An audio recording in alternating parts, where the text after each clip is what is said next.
Hello, good morning student. मैं माधवेंद्र त्रिपाठी आप सभी का स्वागत करता हूं।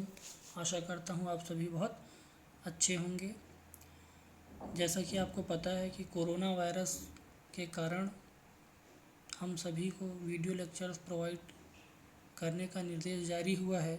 उसी क्रम में आप सभी को कुछ दिन पहले क्लास 10th के एसएसटी के नोट्स और बुक्स पीडीएफ प्रोवाइड किए गए थे। आज से हम इसके वीडियो लेक्चर को स्टार्ट कर रहे हैं और जो आपका पहला चैप्टर है ज्योग्राफी का वो है रिसोर्स एंड डेवलपमेंट। तो सबसे पहला तो क्वेश्चन है कि व्हाट इज रिसोर्स। रिसोर्स क्या है?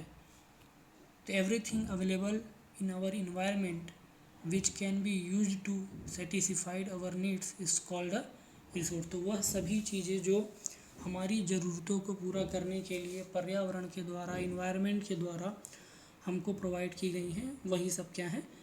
रिसोर्स हैं। और डेवलपमेंट मतलब किसी एक क्रम से दूसरे क्रम में क्या होना, प्रोग्रेस करना, आगे बढ़ना। जैसे कि आप 9th से 10th में गए, 10th के जो बच्चे हैं वो 11th में जाएंगे, तो ये क्या है?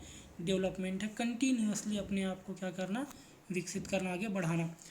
आगे यदि our relationship with natural resource, तो हमारा क्या रिलेशनशिप है नेचुरल रिसोर्स के साथ? Humans are a integral part of natural world like other organism. जितने भी जीव जंतु पाए जाते हैं उसकी तरह है ना, जो ह्यूमन्स है वो भी क्या है, जो नेचर है इसका क्या है, इंटीग्रल पार्ट है, नेचर का ही एक पार्ट है। They enjoy and use nature's botany such as air, water, fruit, flower and other animals. और जितनी भी चीज़ें नेचर के द्वारा दी गई हैं, जैसे कि एयर हो गया, वाटर हो गया, फ्लावर हो गया, इन सभी का यूज़ ये करता है। However human different from other organism because they consequently change nature to suit their needs। अब ह्यूमन इन सब से अलग कैसे है? क्योंकि जो बाकी ऑर्गेनिज्म हैं उनकी तरह है ना, ह्यूमन नहीं है। क्यों नहीं है? क्योंकि human different from other organism because they consequently change nature to suit their needs. क्योंकि वह लगातार जो उसकी ज़रूरतें हैं उसको पूरा करने के लिए अपने आप में परिवर्तन करता रहता है। They use nature's material to make tools and use tools to produce the things they want. वो नेचर की जो मटेरियल है, नेचर की जो चीज़ें हैं उसका यूज करके अलग टूल्स बनाता है और जो उसको चाहिए, जो उसको प्रोड्यूस करना है उसके लिए इसका यूज करता है। The natural material they use are called resource. तो वह नेचुरल मटेरियल जिसकी सहायता से ये अपनी आवश्यकताओं को पूरा करता है वही क्या कहलाता है? नेचुरल रिसोर्स कहलाता है। फॉर एग्जाम्पल क्या दिया देखिए, in prehistoric times humans chipped stone to make sharp tools and use these tools to hunt, dig roots and tubs, make baskets from bamboo and sew clothes for animals' hides. Thus the natural resources they used in those days were stone, bamboo, animal hides, etc. तो example दे रहा है कि पुराने समय में आप देखते थे कि जो पत्थर थे ना, स्टोन थे, उससे क्या करता था मनुष्य, अलग अलग टूल्स बनाता था। और इस टूल्स का यूज किस लिए करता था?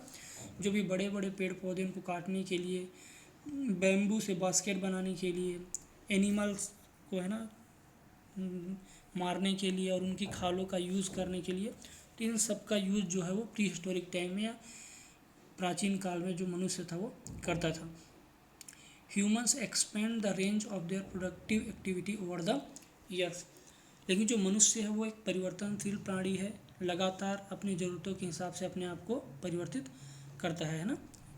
दे begin to rear animal and farm the land. इसने क्या किया, जो एनिमल्स थे ना, इसको उन्होंने क्या किया, पालने का काम क्या है, स्टार्ट किया और अपना जो लैंड था उसमें खेती करना स्टार्ट किया। While earlier they alternated non living things like stone, they now begin to alter and use living beings like plants and animals, है ना।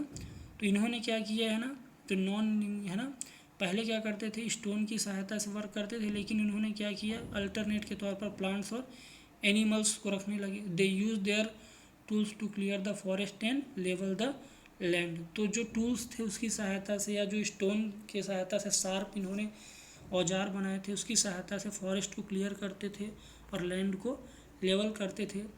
They settled seeds and shot them in the land. ये क्या करते थे, seeds बोते थे land में, है ना, आगे दिया द प्लांट ग्रो, और जिससे क्या होते थे, पौधे उगते थे।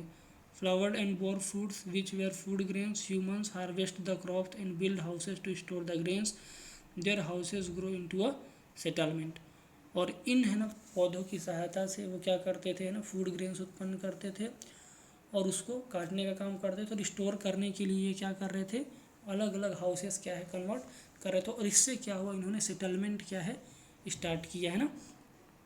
In this way, the range of natural resources and humans used to keep expanding, and their ability to harness these resources kept improving। और इस तरीके से मनुष्य ने क्या किया है ना, अपनी ज़रूरतों को पूरा करने के लिए है ना, अपनी ज़रूरतों को बढ़ाने के लिए नेचुरल रिसोर्स का क्या किया, यूज़ किया। Historian call this age when humans began to domesticate animals and cultivate crops the Neolithic revolution. इस टाइम पीरियड को है ना, जो बहुत सारे हिस्टोरियंस थे उन्होंने क्या किया, नेथोलिक रिवोल्यूशन का नाम दिया या नवपाषाण काल का नाम दिया। तो क्वेश्चन यहाँ से ये भी बन सकता है, व्हाट इज नेथोलिक रिवोल्यूशन है।